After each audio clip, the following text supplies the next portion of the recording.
उपेंद्र कुशवाहा जी जो कि पिता तुल्य सरीखे हैं पवन सिंह जी के, उन्होंने उचित सम्मान देते हुए कहिए जो गर्मजोशी के साथ जो कहिए कि गले लगे हैं और जो उन्होंने आशीर्वाद प्राप्त करा है, उससे लगता है कि एनडीए के लिए सुखद तस्वीर है और आगामी चुनाव में इसका कहिए कि अच्छा परिणाम देखने को मिला। वो एक आध सुखद तस्वीर हमने देखी, आगे किंचित क्या परिस्थितियां हो तो वो तो शीर्ष नेतृत्व तय करेगा और उससे भी ज्यादा पवन सिंह जी को तय करना है कि वो मतलब अभी क्या है। नमस्कार, मैं सिर्फ और आप देख रहे हैं आर्यन खबर। देखिए, बिहार में चुनाव है और उस चुनाव को लेकर सियासी उथल पुथल भी देखी जा रही है। आपको बता दें कि पवन सिंह, भोजपुरी गायक पवन सिंह एक बार फिर से कहीं ना कहीं दस्तक दे रहे हैं बीजेपी में आने की, और उसका इंडिकेट है कि आज उन्होंने उपेंद्र कुशवाहा से उनकी मुलाकात हुई और उस मुलाकात को लेकर जो बिहार की सियासत है काफी हलचल तेज है। इसी मुद्दे पर बात करने के लिए आज हमारे साथ है मयंक मौली जी और बीजेपी के प्रवक्ता भी है। सर, क्या कहेगा, पवन सिंह फिर से आप ही के दरवाजे पर खड़े हैं, कहीं ना कहीं देखने को मिल रहा है। देखिए, राजनीति की एक सुखद तस्वीर हमने देखी पवन सिंह जी का अपने क्षेत्र में और बिहार में कहिए भोजपुरी जनता में एक प्रादुर्भाव तो है ही, और आदरणीय उपेंद्र कुशवाहा जी के साथ जो कहिए कि विगत 2024 के चुनाव में जैसी कुछ संभावनाएं बनी थी या जो कुछ चीज़ें घटी, उन चीज़ों का आज कहिए आज पटाक्षेप होता हुआ हमने देखा। और श्री पवन सिंह जी और आदरणीय उपेंद्र कुशवाहा जी के आवास पे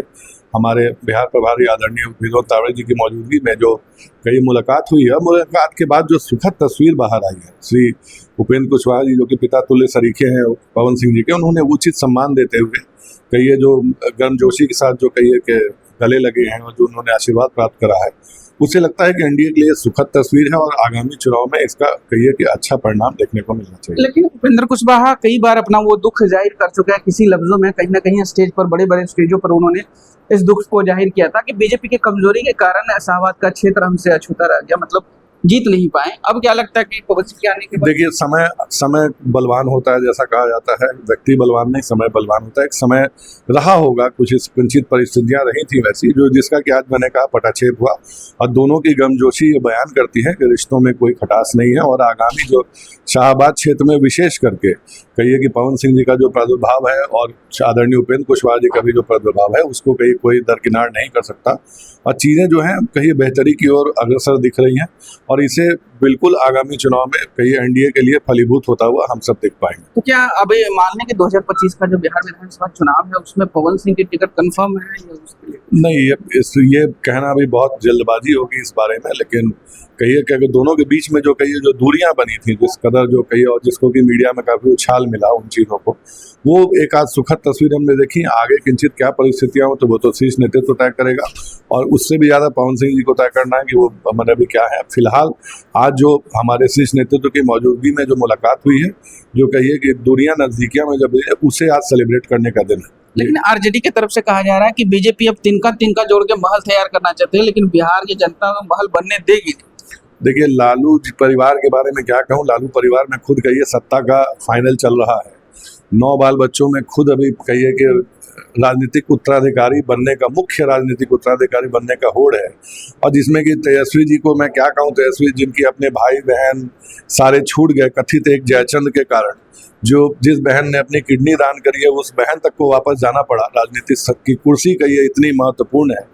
और अगर मैं तेजस्वी यादव जी को राजनीति का औरंगजेब ना कहूँ तो और कुछ नहीं होगा। जिस औरंगजेब ने कथित सत्ता हासिल करने के लिए अपने भाई बहनों की हत्या की थी, उसी राह पे अग्रसर तेजस्वी यादव जी, जो कि राजनीतिक रूप से अपने भाई बहनों की हत्या करके कहिए कि एक सत्ता हासिल करने के होड़ में लगे हैं, उन पे क्या वो दूसरे को कहिए कि सलाह दे रहे हैं कि भैया इनके घर में तिनका जोड़ा है, जिनके घर खुद शीशे के होते हैं उन्हें पत्थर नहीं फेंकना चाहिए दूसरे घर पे, पहले अपने घर का कुनबा संभाल लें,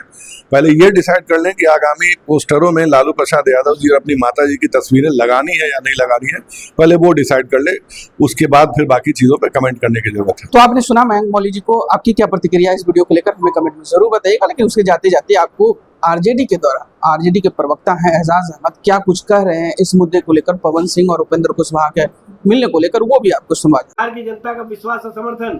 तेजस्वी जी के नेतृत्व को है, इसीलिए ये तिनके को जोड़ करके